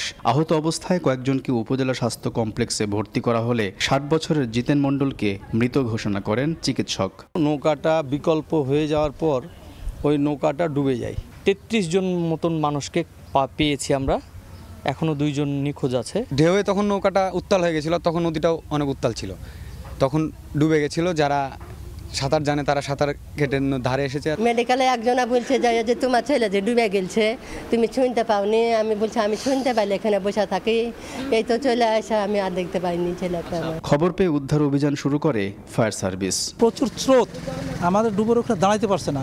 তারপর আমরা আপ্রাণ চেষ্টা করছি, আমরা যতক্ষণ পর্যন্ত দেখি আমরা চেষ্টা আমার কতটা সফল হতে পারি। এদিকে ঝিনাইদহ সদরের দৌগাছি গ্রামে খালে মাছ ধরতে যায় 7 বছর বয়সী আপন ও 5 বছর বয়সী ফুফাতো ভাই লামেম হোসেন। এক পর্যায়ে শিশু দুটি পানিতে ডুবে যায়। স্থানীয়রা তাদের উদ্ধার করে হাসপাতালে নিলে মৃত ঘোষণা করেন চিকিৎসক।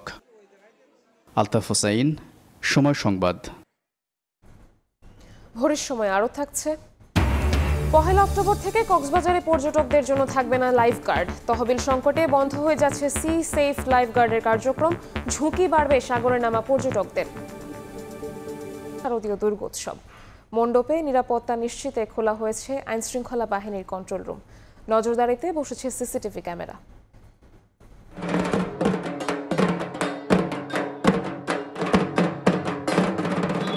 দীর্ঘ 30 বছর ধরে দুর্গাপূজার কাজ করে আসছেন উত্তম কুমার রায়। তার হাতে প্রতিবারই নতুন রূপে নতুন আদলে এক একটি মণ্ডপ গড়ে ওঠে। প্রাচীন ভারতের মন্দিরের আদলে এবার তৈরি করছেন ধানমন্ডির কলাবাগান মণ্ডপ। শারদীয় দুর্গাপূজা উদযাপনে চলছে শেষ মুহূর্তের প্রস্তুত হয়ে গেছে প্রতিমা। পুরোদমে চলছে সাজসজ্জার কাজ। মা আমাদেরকে যেন সবাইকে যেন সুবুদ্ধি দেয়, সবার সুমতি আসে, মনের অসুর ভাব যেন কেটে যায়। জীবের মধ্যে অসুর আছে, সেই অসুরকে বধ করার জন্য সেই দেবী আসে। তাই আমরা এই কষ্টকে কষ্ট মনে করি না। দিন রাত সমানে কাজ করতেছি, এই কষ্ট মনে হচ্ছে না। মহালয়ার মধ্যে দিয়ে শুরু হয়েছে দুর্গাপূজা। রাত পোহালেই দেবীর অষ্টাদিক, কল্পরাম্ভ ও বিহিত পূজা দিয়ে শুরু হবে মূল আনুষ্ঠানিকতা। তাই সব মিলিয়ে ব্যস্ত মণ্ডপ পাড়া। শুধুমাত্র সাজসজ্জা নয়, পূজাকে কেন্দ্র করে মণ্ডপগুলোতে বাড়ানো হয়েছে নিরাপত্তা। সার্বক্ষণিক নজরদারিতে বসানো হয়েছে আইন শৃঙ্খলা বাহিনীর কন্ট্রোল রুমও। এবার সারা দেশে 33,355টি মণ্ডপে উদযাপিত হবে শারদীয় দুর্গা উৎসব। উম্মে হানি, সময় সংবাদ। তহবিল সংকটের কারণে কক্সবাজার সমুদ্র সৈকতে পর্যটকদের প্রাণ রক্ষায় নিয়োজিত বেসরকারি প্রতিষ্ঠান সি সেফ লাইফগার্ডের সেবা কার্যক্রম বন্ধ হয়ে যাচ্ছে 30 সেপ্টেম্বর। ফলে 1 অক্টোবর থেকে সমুদ্রে গোসলে নামা পর্যটকদের ঝুঁকি বাড়বে। সাগরে নেমে স্রোতের টানে ভেসে যাওয়া পর্যটকদের উদ্ধারে থাকবে না কোনো তৎপরতা। পাশাপাশি চাকরি হারাবেন 27 জন লাইফগার্ড সহ 35 জন। মোহাম্মদ ফরাজের ক্যামেরায় বিস্তারিত জানাচ্ছেন সুজাউদ্দিন রুবেল। কক্সবাজার সমুদ্র সৈকতে তহবিল সংকটের কারণে বন্ধ হয়ে যাচ্ছে বেসরকারি প্রতিষ্ঠান সি সেফ লাইফগার্ডের সেবা। 30 সেপ্টেম্বর থেকে বন্ধ হলে 1 অক্টোবর থেকে পর্যটকদের সুরক্ষায় আর থাকবে না লাইফগার্ডদের তৎপরতা। এই সৈকতে মোট 27 জন লাইফগার্ড সার্বক্ষণিক দায়িত্ব পালন করেন, যারা পর্যটকদের নিরাপত্তায় নিবেদিত। কিন্তু গত বছর ডিসেম্বরেই শেষ হয়েছিল সি সেফ প্রকল্পের মেয়াদ। দাতা সংস্থা প্রকল্পের মেয়াদ জুন পর্যন্ত বর্ধিত করলেও আর্থিক তহবিল না থাকায় চলতি মাসেই বন্ধ হয়ে যাচ্ছে সেবা। 3টি পয়েন্টে 27 জন কর্মী আছে। এই 3টি পয়েন্ট থেকেও যদি লাইফগার্ড সেবা চলে যায় তাহলে একেবারেই নিরাপত্তাহীনতায় থাকবে এবং প্রতিদিন হয়তো সমুদ্র ডুবিটা হতে থাকবে। যতদিন পর্যন্ত দীর্ঘমেয়াদী পরিকল্পনা আসবে না, এটি যতদিন পর্যন্ত ফান্ডিং নিশ্চিত হবে না, ততদিন পর্যন্ত কিন্তু এরকম একটি সংখ্যা রয়ে যাবে। আগামী মাস থেকে শুরু হচ্ছে পর্যটন মৌসুম, কিন্তু সেবার অভাবে স্রোতে ভেসে যাওয়া পর্যটকদের উদ্ধার কার্যক্রম বন্ধ হয়ে গেলে বাড়বে ঝুঁকি, বলছে ভ্রমণ পিপাসুরা। ঘুরতে এসে তো বিচে নামাই হয়, তো নামার পর যদি আমাদের লাইফ রিস্ক থাকে তাহলে তো অনেক মানুষ নামবে না। বিপদ হলে যদি লাইফগার্ড নাই থাকে তাহলে তো দেখা যাবে তার নির্ঘাত মৃত্যু। সরকারের নিজ উদ্যোগে বেশি বেশি লাইফগার্ড দেওয়া উচিত। তবে পর্যটন ব্যবসায়ীদের দাবি, পর্যটন মন্ত্রণালয় থেকে শুরু করে জেলা প্রশাসন সহ পর্যটন সংশ্লিষ্ট সকলের সমন্বয়ে এই সংকট নিরসন করা প্রয়োজন। সরকারিভাবে যত দ্রুত সময়ের মধ্যে দেওয়া যায় লাইফগার্ড, প্রশিক্ষিত লাইফগার্ড, ডুবুরি এবং নেটিং সহ পর্যটক যারা ঘুরতে আসে বিচে যাদের জীবন রক্ষার জন্য কর্মী নিয়োগ দেওয়া হয়, এটা আরও বেশি ভালো হবে। 2014 সাল থেকে রয়্যাল ন্যাশনাল লাইফবোট ইনস্টিটিউটের অর্থায়নে সিসেফ লাইফগার্ড কর্মীরা 824 জন পর্যটককে বাঁচিয়েছেন। তবে গত দশকে 68 জন স্রোতের টানে প্রাণ হারিয়েছেন। সুজাউদ্দিন রুবেল, সময় সংবাদ, কক্সবাজার। নেত্রকোনা সদরে বিদ্যুতের ভুতুড়ে বিলের অভিযোগ উঠেছে। 3 চালা 2 কক্ষের ঘরে বিল এসেছে 3 লাখ টাকার বেশি। অভিযোগ উঠেছে এমন বিল দেওয়া হয়েছে আরও বেশ কয়েকজনকে। এ নিয়ে ক্ষুব্ধ পিডিবির স্থানীয় গ্রাহকরা। বিষয়টি নিয়ে দুদক গণশুনানি করলেও সমাধান হচ্ছে না। তবে সমাধান নিয়ে নানা অজুহাত কর্তৃপক্ষের। আলপনা বেগমের পাঠানো তথ্য ও আবু সুফিয়ানের ছবি নিয়ে রিপোর্ট। ছোট্ট টিনের চালার ঘর, অথচ বিদ্যুৎ বিল ৩ লাখ টাকার বেশি। নেত্রকোনা শহরের নাগরা এলাকায় এমন ভুতুড়ে বিলে বিক্ষুব্ধ পিডিবির স্থানীয় গ্রাহকরা। শুধু এ বিল নয়, অভিযোগ উঠেছে এমন বিল দেয়া হয়েছে আরও বেশ কয়েকজনকে। এর মধ্যে একজন বিল পরিশোধ না করতে পেরে আটকও হয়েছিলেন পুলিশের হাতে। আবার অনেকে বিভিন্ন দফতরে ঘুরে সমাধান না পেয়ে দ্বারস্থ হয়েছেন দুদকের। অফিসে যে প্রধান উনি তো আর এই মাঠে আসে না, আনারি কিছু লোক ধরে নিয়ে আসে, তারাও আবার মন গড়া তারার মতন করে বিল করে। 1,10,000 টাকা বিল করছে, আমার নামে মিথ্যা মামলা করছে, আমাকে হাজতে নিছে, আমি হাজত থেকে এই টাকাটা জমা দিয়ে পরে বাইরে হইছি। অভিযোগ পেয়ে চলতি মাসের প্রথম সপ্তাহে গণশুনানি করে দুর্নীতি দমন কমিশন। বিষয়টি দ্রুত সমাধানের নির্দেশনা দেওয়া হলেও এখনো কোনো কর্তৃপক্ষের উদ্যোগ না থাকায় দুশ্চিন্তায় ভুক্তভোগী গ্রাহকরা। 23,000 টাকা বিল আসছে, আমি ওনাদেরকে বারবার অনুরোধ করার পরেও এটা আপনাকে দিতেই হবে। 1500 জায়গায় 3 লক্ষ টাকা, এটা খুবই অসামঞ্জস্য। কর্তৃপক্ষের খতিয়ে দেখা উচিত এটার সাথে কেউ জড়িত আছে কিনা। তবে স্থানীয় বিদ্যুৎ উন্নয়ন বোর্ডের নানান অজুহাত। সম্প্রতি একটি অভিযোগ ছাড়া বাকিগুলো 2018 থেকে 2019 সালের বলে দাবি সংশ্লিষ্ট কর্মকর্তার। যাচাই বাছাই করে আমরা দেখেছি যে এই বিলগুলো 18 সাল 21 সালের প্রবলেম, আমরা ওটা যাচাই বাছাই করব, যদি বাড়তি কোনো বিল হয়ে থাকে সেটা সমাধান করে দেওয়া হবে। বিদ্যুৎ বিভাগের তথ্য মতে নেত্রকোনা সদর উপজেলায় পিডিবির আবাসিক গ্রাহক 54,910 জন, বাণিজ্যিক 5,233 জন, ক্ষুদ্র শিল্পের গ্রাহক 710 জন এবং মাঝারি শিল্পের গ্রাহক 27 জন। সময় সংবাদ, নেত্রকোনা। মৌলভীবাজারের শ্রীমঙ্গল পৌরসভায় ডাম্পিং স্টেশন না থাকায় চরম দুর্ভোগে স্থানীয়রা। ময়লা আবর্জনা যত্রতত্র ফেলায় দুর্গন্ধে অতিষ্ঠ পৌরবাসী। কার্যকরী ব্যবস্থা নেবার দাবি তাদের। শাহ ওলিদুর রহমানের পাঠানো তথ্য ও মোহাম্মদ ইয়ারুপ আহমদের তোলা ছবিতে রিপোর্ট। ছড়িয়ে ছিটিয়ে রয়েছে আবর্জনা, ময়লার ভাগাড়ে পরিণত, দুর্গন্ধে অতিষ্ঠ পথচারীরা। পর্যটন নগরী মৌলভীবাজারের শ্রীমঙ্গলে নেই কোনো ডাম্পিং স্টেশন। সরকারি কলেজ রোড এলাকায় শহরের সারাদিনের সব ময়লা ফেলেন পরিচ্ছন্নতা কর্মীরা। দীর্ঘ সময় ময়লা আবর্জনা জমে বিশাল স্তূপে পরিণত হয়েছে। এখান থেকে ময়লার অনেক দুর্গন্ধ হয়। আমরা অনেকবার এখানে এসেছি, প্রতিবাদ করেছি, কিন্তু আমাদের প্রতিবাদ কেউ নেয়নি। আমরা চাই সুন্দর একটা পরিবেশ, যাতে এই ময়লার ভাগাড়টা এখান থেকে সরানো হয়। সরানি হয় নাই, আমাদেরকে আশা দেওয়া হয়েছে কিন্তু কোনো কিছুই করার না। আমরা বারবার এটা লই আন্দোলন করলাম। যদিও পৌর কর্তৃপক্ষের দাবি, ইতিমধ্যেই ঊর্ধ্বতন কর্তৃপক্ষের কাছে একটি স্থায়ী প্রকল্প প্রস্তাবনা পাঠানো হয়েছে।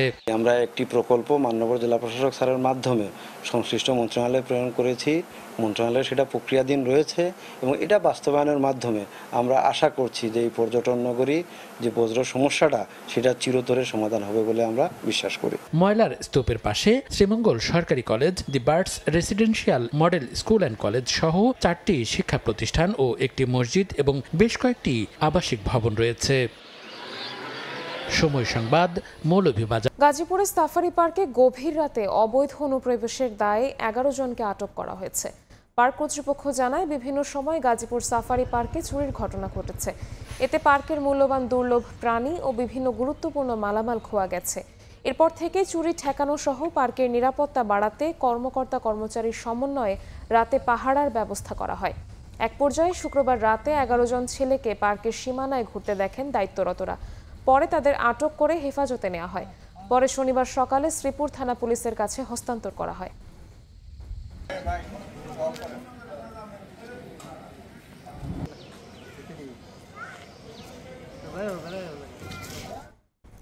শেরপুরের ঝিনাইগাতিতে মৃত ব্যক্তিসহ অর্ধশত সদস্যের নামে ভুয়া ঋণ দেখিয়ে কয়েক লাখ টাকা আত্মসাতের অভিযোগ উঠেছে সোশ্যাল ডেভেলপমেন্ট ফাউন্ডেশন এসডিএফ এর স্থানীয় সমিতির কমিটি এবং কর্মকর্তাদের বিরুদ্ধে।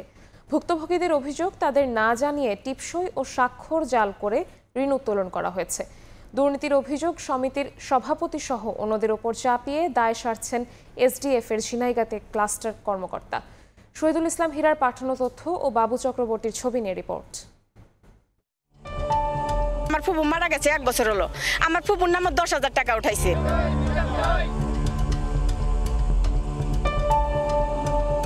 ঋণ নেওয়া হয়েছে 7 থেকে 8 মাস আগে, তবে জানেন না ঋণ গ্রহীতা। শুধু তাই নয়, জালিয়াতির মাধ্যমে উত্তোলন করা এমন ঋণ থেকে মুক্তি পাননি মৃতরাও। শেরপুরের ছিনাইগাতি উপজেলার নলকড়া ইউনিয়নের মানিককুড়া গ্রামে এসডিএফ সমিতিতে ঘটেছে এমন কাণ্ড। ভুক্তভোগীদের অভিযোগ, সমিতির সভাপতি মোমেনা বেগম, সম্পাদক আঞ্জুয়ারা এবং কোষাধ্যক্ষ মিনারা বেগম সহ কর্মকর্তারা যোগসাজশে এমন ভুয়া ঋণ মঞ্জুর করে আত্মসাৎ করেছেন। সমিতির অর্ধ শতাধিক হতদরিদ্র সদস্যকে না জানিয়ে তাদের স্বাক্ষর ও টিপসই জাল করে 10,000 থেকে 1 লাখ টাকা পর্যন্ত ঋণ উত্তোলন করা হয়েছে। জালিয়াতির সঙ্গে জড়িতদের শাস্তি দাবি এলাকাবাসীর। যেটা জ্যাঠাতো বোন নাম ওজফা, সে মারা গেছে, এই মৃত ব্যক্তির নামেও তার টাকা উত্তোলন করেছে। আমরা তো এটা নেও নেই বা দেখিও নেই, এটাকে আমরা দেবো কেমনে? 30,000 টাকা আমার নামে ওরা তুলছে, আমি এটা কিছুই জানি না। শিকার হয়েছে টাকা তুলছি, ওটা আপনাদের কোনো মাথা ব্যথা নেই। আমরা অফিসের যোগাযোগ আছে, আমরা অফিস থেকে অফিসের লোকের সাথে তুলছি। ঋণ জালিয়াতির কথা স্বীকার করেন সমিতির সভাপতি। আমি তো এটা 3 দিনের সময় নিচ্ছি, আমি সভাপতি হিসাবে আমি এটা সমাধান করে দেব যেভাবে পারি। স্যারে বলছে যে আপনারা আসেন, আসে এটা আমরা সমাধান করে দেব। দুর্নীতির অভিযোগ সমিতির সভাপতি সহ অন্যদের ওপর চাপিয়ে দায় সারছেন এসডিএফ এর ঝিনাইগাতি ক্লাস্টার কর্মকর্তা। আর লিখিত অভিযোগ পেলে ব্যবস্থা নেওয়ার আশ্বাস উপজেলা নির্বাহী কর্মকর্তার। তাদের কাছ থেকে দ্রুত টাকাটা সংরক্ষণ করে সেটা ব্যাংকে নিরাপদ তাদের যে অ্যাকাউন্টে জমা নিশ্চিত করা, এবং যারা কমিটিরা এই ধরনের ভুলভ্রান্তি করছে তাদেরকে শাস্তির আওতায় আনা। যে অভিযোগটি আমরা ইতিমধ্যে শুনতে পেরেছি সে বিষয়ে আমরা এখনো পর্যন্ত কোনো লিখিত অভিযোগ পাইনি। লিখিত অভিযোগ পাওয়া মাত্রই আমরা তদন্ত সাপেক্ষে প্রয়োজনীয় আইনগত ব্যবস্থা নিব। সোশ্যাল ডেভেলপমেন্ট ফাউন্ডেশন এসডিএফ এর আওতায় মানিককুড়া গ্রাম সমিতিতে 170 জন সদস্যের মধ্যে 131 জনকে 14,15,880 টাকার ঋণ দেওয়া হয়েছে। তাদের মধ্যে অর্ধ শতাধিক সদস্য নিজেদের ঋণের বিষয়ে জানেনই না। সময় সংবাদ, শেরপুর। সিলেটে 250 শয্যার হাসপাতালের জন্য নির্মিত 8তলা ভবনের অভিভাবক খুঁজে পাওয়া যাচ্ছে না। ভবনটি নিয়ে 2 বছর ধরে বিভিন্ন বিভাগের টানা হেঁচড়ার মাঝে বিল অনাদায়ে ভবনে বিদ্যুৎ সংযোগও বিচ্ছিন্ন করে দেওয়া হয়েছে। এর মধ্যে 100 কোটি টাকা ব্যয়ে হাসপাতাল চত্বরে বার্ন ইউনিট স্থাপনের পরিকল্পনাও নেওয়া হয়েছে। ইকরামুল কবিরের রিপোর্ট, ছবি তুলেছেন নৌশাদ আহমদ চৌধুরী। প্রায় 7 একর ভূমির উপর 2020 সালের জানুয়ারিতে গণপূর্ত বিভাগের অধীনে নির্মাণ কাজ শুরু করে ঠিকাদারি প্রতিষ্ঠান। 2023 সালে হাসপাতালের নির্মাণ কাজ শেষ হয়। কাজ শেষ হওয়ার পর ভবনটি কার কাছে হস্তান্তর করা হবে তা নির্দিষ্ট করে দেয়নি গণপূর্ত বিভাগকে। কাজের ইনফ্রাস্ট্রাকচারের নির্মাণের অংশটুকু আমাদের দায়িত্ব ছিল। এটি ব্যবহারের জন্য যে বিষয়গুলো দরকার, জনবল এবং আদার লজিস্টিক, এগুলো না থাকায় এখন পর্যন্ত আসলে কর্তৃপক্ষ এটা বুঝে নিতে পারছে না। সিলেট মেডিকেল বিশ্ববিদ্যালয়ের কার্যক্রম চলছে ওসমানী মেডিকেল কলেজ ও হাসপাতালের 2টি কক্ষে সংক্ষিপ্ত পরিসরে। উপাচার্য বিশ্ববিদ্যালয়ের নিজস্ব ক্যাম্পাস প্রস্তুত না হওয়া পর্যন্ত অভিভাবকহীন ওই ভবনের কার্যক্রম চালিয়ে যাওয়ার জন্য চিঠি চালাচালি করে ফল পাননি। আপাতত কার্যক্রম চালানোর জন্য আমরা বাসা ভাড়াও খুঁজতেছি। সেই হিসাবে এরকম একটা স্থাপনা যদি আমরা পেতাম তাহলে আমাদের কার্যক্রমটা খুব স্মুথলি আমরা চালিয়ে যেতে পারতাম। তবে আশার কথা শোনালেন স্বাস্থ্য বিভাগের পরিচালক। শিগগিরই ভবনটির দফা রফা হবে বলে তিনি আশা করছেন। প্রশাসনিক অনুমোদনটা আনতে হবে, এটা আমরা করছি। তারপরে এটাকে হয়তোবা আমরা চেষ্টা করছি যে শামসুদ্দিনকেই সরিয়ে ওইখানে স্থানান্তর করে বর্তমান যে প্লেসটা আছে এইটা হবে 250 শয্যা, সেটাও কিন্তু 200 শয্যার স্পেশালি শিশু হাসপাতাল। 85 কোটি টাকার টেন্ডারে কাজ শুরু হয়েছিল ভবনটির। দফায় দফায় এই অর্থ বাড়তে থাকে। আরও 2 কোটি টাকা চাওয়া হয়েছে হাসপাতালের প্রাচীর নির্মাণের জন্য। হাসপাতাল চত্বরে খালি জায়গায় 100 কোটি টাকা ব্যয়ে আরেকটি ভবন নির্মাণের পরিকল্পনাও হাতে নেওয়া হয়েছে। 100 কোটি টাকা ব্যয়ে নির্মিত এই ভবনটির অভিভাবক খুঁজে পাওয়া যাচ্ছে না, তাই চালু করা যাচ্ছে না 250 শয্যার হাসপাতালটি। এই হাসপাতালটি দ্রুত চালু করার দাবি জানিয়েছেন সিলেটবাসী। ইকরামুল কবির, সময় সংবাদ, সিলেট। সুনামগঞ্জের হাওরে মাছ ধরা হচ্ছে বিভিন্ন নিষিদ্ধ জাল দিয়ে। এতে বড় মাছের সঙ্গে নিধন হচ্ছে বিভিন্ন মাছের পোনা ও রেণু। স্থানীয়রা বলছেন এ কারণে হাওরে দিন দিন কমছে মাছের উৎপাদন। তবে এ নিয়ে কোনো সমাধান নেই মৎস্য বিভাগের কাছে। শুধু স্থানীয়দের মাঝে সচেতনতা সৃষ্টির আশ্বাস সংশ্লিষ্ট কর্মকর্তার। হিমাদ্রি শেখর ভদ্রের পাঠানো তথ্য ও এবাদুল হক রুজেলের ছবি নিয়ে রিপোর্ট। নিষিদ্ধ জাল দিয়ে ধরা হচ্ছে মাছ, এতে বড় মাছের সঙ্গে নিধন হচ্ছে বিভিন্ন মাছের পোনা ও রেণু। সুনামগঞ্জের বেশিরভাগ এলাকায় হাওর বেষ্টিত। জেলার বাজারে একসময় উন্মুক্ত জলাশয়ের মাছের সরবরাহ ছিল বেশি। স্থানীয়রা বলছেন, নিষিদ্ধ জাল দিয়ে হাওরে মাছ ধরায় দিন দিন কমছে উৎপাদন। এ নিয়ে কোনো ব্যবস্থা না নেয়ায় থামছে না পোনা ও রেণু নিধন। পোনাগুলা সব তারা মাইরা বাসায় বাসায় দেয়, কারণ পোনাগুলা কেউ খায় না। দেশে মাছ নাই, আমরা এখন মাছ মারতে পারি না। রাত্রে বেলা শুরু হয়ে গিয়া আমরা রাত্রে বেলা দর্জি আইয়া জাল প্রতিবাদ করি, তেমন এরা আমরা মাইল লাগি যায়। আইনি ব্যবস্থা তো নেয় না প্রশাসন, এগুলা দেখে আইনি ব্যবস্থা নেওয়ার খুব জরুরি দরকার, নাইলে দেশি মাছ থাকতো না আমরা। তবে সমাধান নেই মৎস্য বিভাগের, শুধু স্থানীয়দের মাঝে সচেতনতা সৃষ্টির আশ্বাস সংশ্লিষ্ট কর্মকর্তার। সচেতনতা প্রোগ্রাম চলবে, মানুষকে সচেতন করা, মানুষের মাছ ধরার ক্ষেত্রে, এবং যারা ভোক্তাদের মধ্যেও আমরা এই সচেতনতা চালাবো। মৎস্য বিভাগের তথ্য মতে সুনামগঞ্জের হাওরে নিষিদ্ধ উপকরণ দিয়ে মাছ ধরায় 350 প্রজাতির মিঠা পানির মাছের মধ্যে 64টি হুমকিতে, 39টি বিপন্ন এবং 25 প্রজাতির মাছ বিলুপ্ত হয়েছে।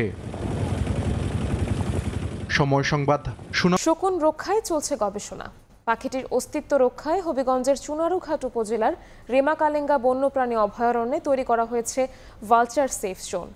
সঠিক পরিচর্যা ও বংশ বিস্তারের মাধ্যমে এর সংখ্যা বৃদ্ধি করা সম্ভব বলে জানান গবেষকরা। আর শকুনের বংশ বিস্তারে সর্বোচ্চ চেষ্টার কথা জানায় বন বিভাগ। রাশেদ আহমদ খানের তথ্য ও শাওন গোপের ছবি নিয়ে রিপোর্ট।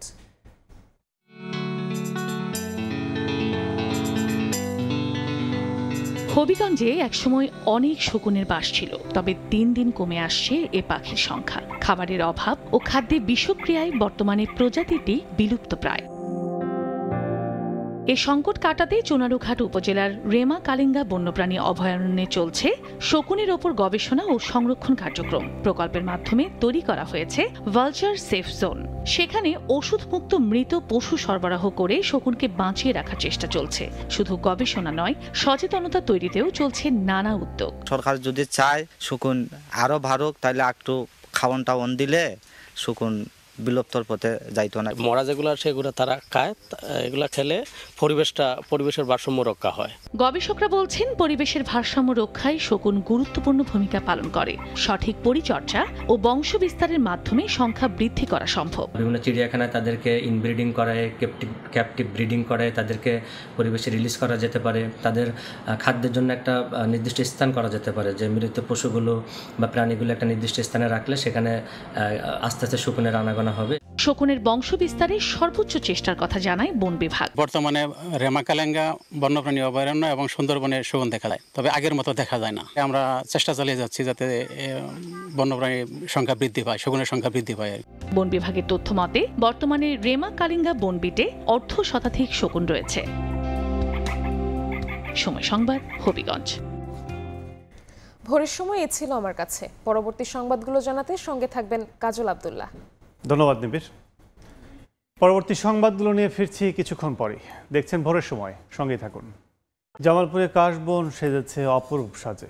শরতে আগমনে প্রকৃতি যেন শ্বেত বসনে সেজেছে, স্নিগ্ধতা ছড়াচ্ছে পর্যটকদের মাঝে। জামালপুর থেকে জাহাঙ্গীর আলমের পাঠানো তথ্য এবং আবুল কালাম আজাদের তোলা ছবি নিয়ে রিপোর্ট।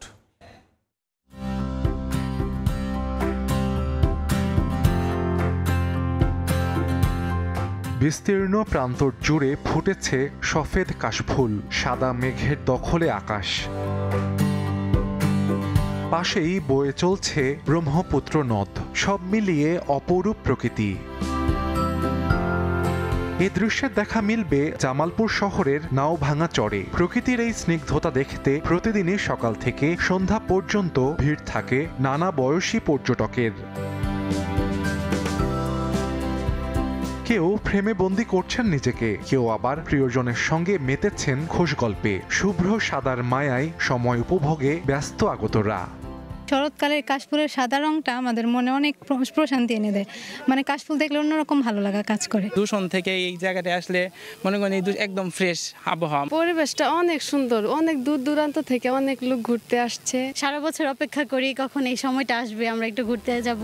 জামালপুর শহর থেকে মাত্র 1 কিলোমিটার দূরেই নাওভাঙা চর। সময় সংবাদ, জামালপুর। হবিগঞ্জের বাজারগুলোতে বিষমুক্ত দেশীয় সবজির দাম অনেকটা চড়া। এতে সবজি কিনতে হিমশিম খেতে হয় সাধারণ ক্রেতাদের। জেলার সবচেয়ে বড় পাইকারি বাজার বসে কোর্ট স্টেশন এলাকায়। বিষমুক্ত সবজি বেচাকেনার খবর জানাতে সেখানে আছেন সহকর্মী রাশেদ আহমেদ খান। সরাসরি যাচ্ছি তার কাছে। হবিগঞ্জের সবজির বাজার অনেকটাই চড়া দামে বিক্রি হচ্ছে। আমরা এখন আছি হবিগঞ্জের সবচেয়ে বড় পাইকারি সবজির বাজার, যেটি চাষি বাজার হিসেবে পরিচিত। এই চাষি বাজারে আমরা সকাল থেকে দেখেছি যে বিভিন্ন উপজেলা থেকে বিভিন্ন হাওর অঞ্চলের যে সবজি চাষ হয় বিভিন্ন এলাকায়, এলাকার যে প্রান্তিক চাষিরা আছেন, এই চাষিরা ভোর থেকে এখানে সবজি নিয়ে এই বাজারে আসেন এবং এই বাজারে আসার পর তারা খুচরা এবং পাইকারি এই বাজারে বিক্রি করে থাকেন। আমরা কথা বলেছিলাম যে সবজির যে ব্যবসায়ীরা আছেন তারা জানিয়েছেন যে আসলে চাষি বাজারে সবজি, টাটকা সবজি পাওয়া যায় এবং বিষমুক্ত সবজি পাওয়া যায়, যে কারণে হবিগঞ্জের যে বিভিন্ন এলাকার যে খুচরা যারা ক্রেতা আছেন, এছাড়াও যারা বিভিন্ন বাজারে যারা পাইকাররা বিক্রি করেন, সবাই এই বাজার থেকে সবজি সংগ্রহ করেন এবং অন্যান্য বাজারের তুলনায় এখানে সবজির দাম অনেকটাই কম বলে তারা জানিয়েছেন। তবে যে জিনিসটা তিনি ক্রেতারা জানিয়েছেন যে এখানে যে সবজির যে বাজার অন্যান্য সময়ের তুলনায় এখানে সবজির বাজার অনেকটাই দামটা অনেকটা বেশি। বিশেষ করে যে এখানে যে হবিগঞ্জের যে প্রান্তিক চাষিরা আছেন, এই চাষিরা যে সবজি এখানে নিয়ে আসে, এই সবজি সরবরাহ আগের চেয়ে কিছুটা কম বলে এখানে দাম অনেকটা বেড়েছে বলে জানিয়েছেন বিক্রেতারা। আমরা কথা বলেছিলাম যে সবজি বিক্রেতা বা যারা প্রান্তিক কৃষক আছেন তারা অনেকে জানিয়েছেন হবিগঞ্জে যে গেল প্রায় 2 সপ্তাহ থেকে হবিগঞ্জের সবজির বাজার কিছুটা বেশি। বিশেষ করে যে স্থানীয় যে সবজি আছে এই সবজিগুলা যে দাম প্রতি কেজিতে 5 থেকে 10 টাকা বেশি দামে বিক্রি হচ্ছে এবং আমরা কথা বলেছিলাম যে এই অবস্থা কিছুদিন হয়তো চলবে। এই অবস্থা সবজির যে সরবরাহ যদি বৃদ্ধি না পায় এবং স্বাভাবিক যে এখন যে সংকট চলছে, এই সংকট যদি না কাটে তাহলে এই সবজির দাম এভাবে চলবে। আমরা কথা বলেছিলাম যে এখানে হবিগঞ্জের যে খুচরা ক্রেতা আছেন অনেকেই এখানে আসেন, তারা জানিয়েছেন যে বাজারে যে মাছ সহ যে বিভিন্ন দ্রব্যদের যে দাম প্রচুর আকারে বেড়েছে। এর মধ্যে তারা একটাই সাধারণ মানুষ সেখানে সবজির যে সবজি কিনে তারা চাহিদা মেটাতেন, কিন্তু বর্তমানে সবজির দামও বৃদ্ধি পাওয়ায় এখন সাধারণ মানুষের জন্য অনেকটা কষ্টকর হয়ে দাঁড়িয়েছে।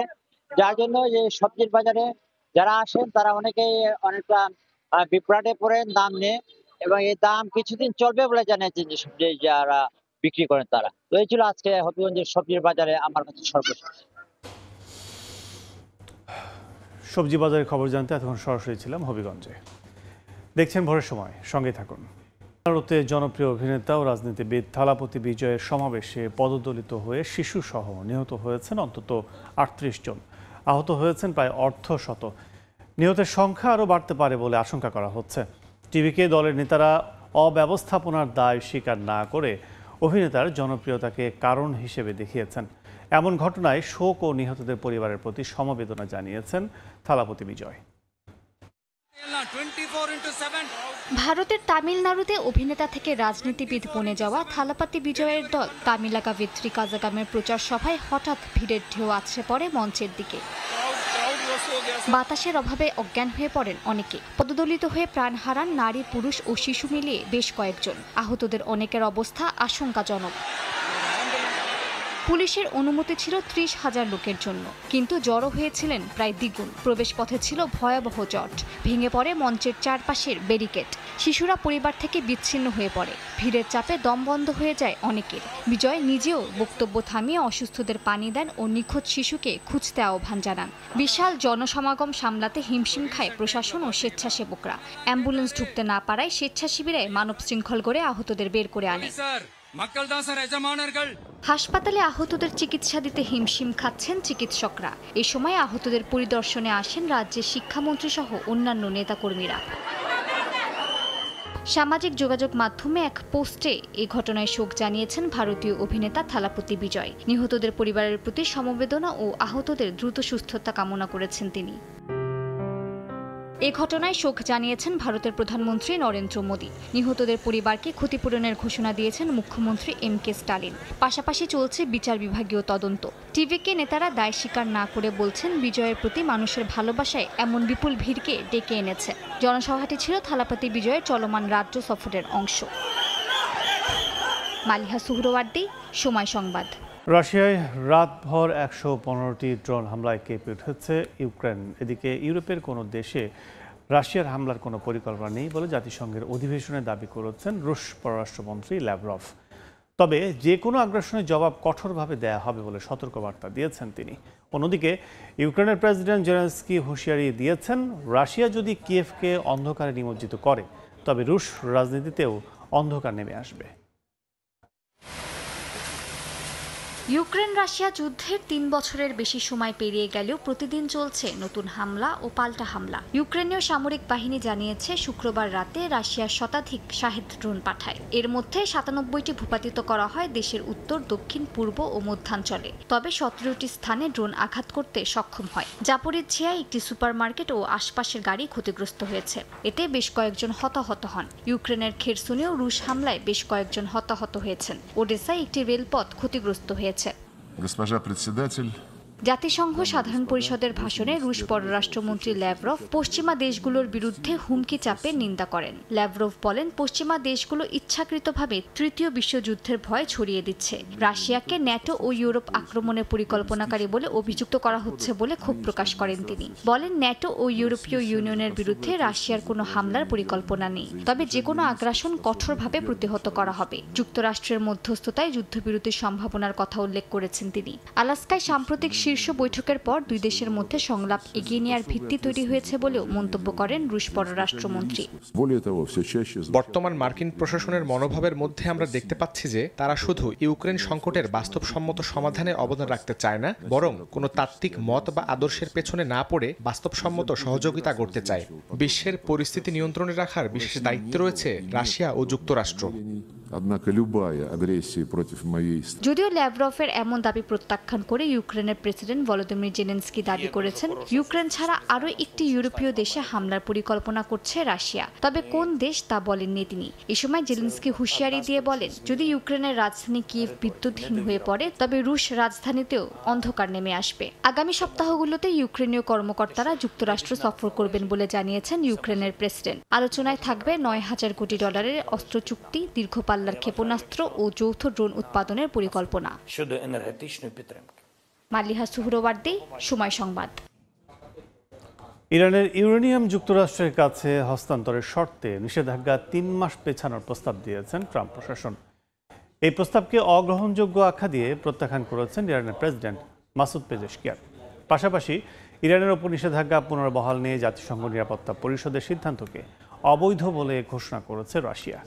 এই পরিস্থিতিতে বিপাকে পড়েছেন ইরানের সাধারণ মানুষ। নিত্য প্রয়োজনীয় জিনিসের চড়া দামে অতিষ্ঠ বাসিন্দারা চান সমঝোতার মাধ্যমে দ্রুত নিষেধাজ্ঞা প্রত্যাহার।